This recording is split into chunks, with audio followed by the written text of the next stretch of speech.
الناس هكذا كي نشوفوا نقولوا باللي دوك هذا الانسان او يونطريني او يخدم في لو كور تاعو وخلاص. حنا هذه هي الفهمه اللي عندنا حنا على البودي بيلدينغ. بصح نتوما الممارسين تاع هذه الرياضه وشنو هو الاحساس؟ كيفاش تشوفوا هذه الرياضه؟ شوفي، واش وليت شغل هاد الرياضه شغل تربات معايا. هذه الحاجه الاولى. كبرت معايا، ترعرعت في شبابي معايا، في شيخوختي معايا. شغل وليت نكومينيكي. شغل هاد الرياضه ولينا نهضر معاها نوض في الليل باغ اكزومبل من كثرة اللي نحبها.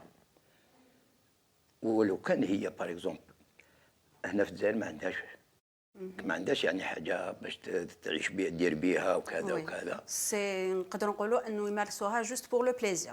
نورمالمون تمارسيها لصحتك داكور.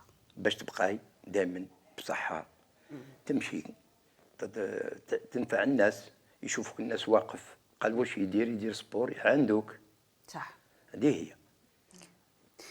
ولو كان مثلا دركا يجي عندك ان انفون ولا كان جون ولا يقول لك انصحني عمي رابح راني حاب ندير رياضه، واش من الرياضه تنصحوا بها؟ شوفي يا اخي تحبي الصح بالك جو سوي ايغويست. الحاجه الاولى ننصحو نقولوا دير جودو. قعدت توجور متعلق بالجودو. عزيز عليا.